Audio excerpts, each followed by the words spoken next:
Hey guys, and welcome back. I'm Rachel O'Leary, and today we are out in the greenhouse so I can give you guys sort of a quick and dirty update on how things are doing.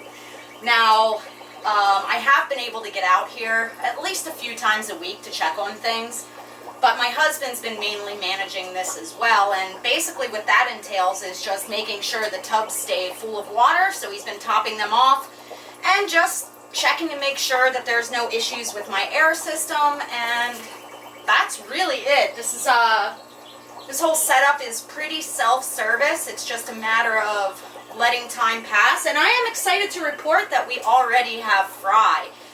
I've also been getting a ton of flowers. If you follow me on Instagram at Ms. Jinxed, you'll see that I post a lot of pictures of the things that are blooming out here.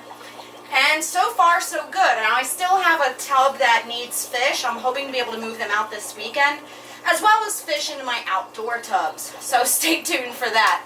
Let's take a closer look at some of the plants, and I'll show you the fry as well.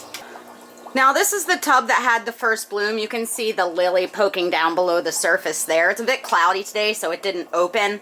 That's a snow princess lily. This is the tub that holds the pygmy sunfish, and I haven't seen much of them, but I imagine they're in there. They're pretty elusive anyway. As you can see, as we look through the greenhouse, everything has grown quite a bit. There's lots of flowers blooming, like these Louisiana irises, which are actually a protected species, so I'm always really happy when I see them doing well. The sensitive plant, this one that closes up here, has really taken hold in here. And this past week I also added some water hyacinth, as I'm getting a bunch of algae in these tubs from the high light in here. So I'm hoping that that surface cover will help cut down on some of the floating algae. This pickerel rush was blooming. It's sort of going past, and you can see that a lot of the plants are creeping up out of the surface everywhere. Now, all of these plants that are at the surface here are also sending down really long trailing roots, which is perfect for fry to hide in. This sensitive plant will also get the flowers like this. This is that blooming. I'm not sure why it's blooming in this tub and not the others, but there it is. I think they're really cool little delicate flowers. They remind me almost of pansies. I see fish in all of the tubs, but in this tub in particular we have fry. And I realized this because I went to steal water for to water the Venus flytrap seedlings, or the carnivorous plant seedlings, and I scooped out water and there's a ton of fry. So if we look right up at the surface, you can see little tiny specks swimming around, and that's a Rhizius wolverae, or the Java rice or the Daisy's rice fish, swimming at the surface. Now I'll pull some out real quick for me to be able to show you better. Now I've just pulled a scoop of water out, but you can see in the middle of the frame there the fry swimming around. They already have those bright blue eyes that are so typical of the Daisy's rice fish, and I think I'm going to get a ton of fry in this bin this year.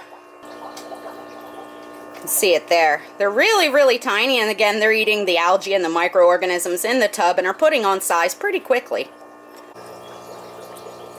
Now in this tub I readily see about 50 fry, so I'm very hopeful for how things are going to go this whole season.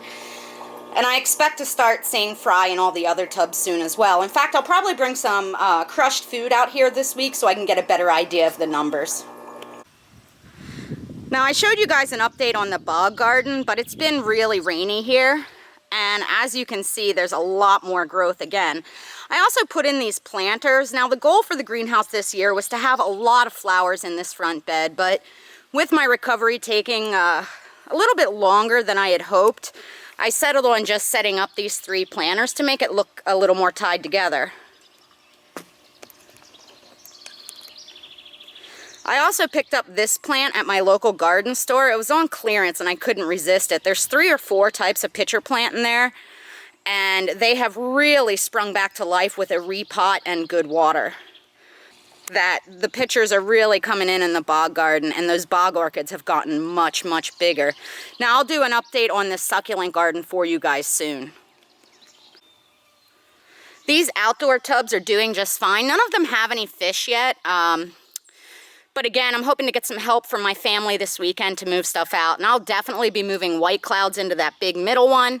And probably some Endler's live bearers into here. And I'm not quite sure yet in the third tub. So if you have ideas, let me know below.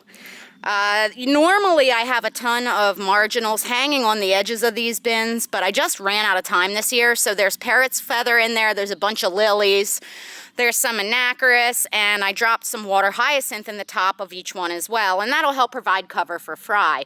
They don't look as beautiful as they usually do, but they'll still be quite utilitarian for fish breeding.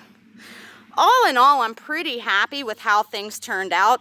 Especially because I had to have everything done before May. So to already have fry is very exciting. As always, thank you guys for your continued support. Make sure you let me know below if you have any comments, suggestions, or questions.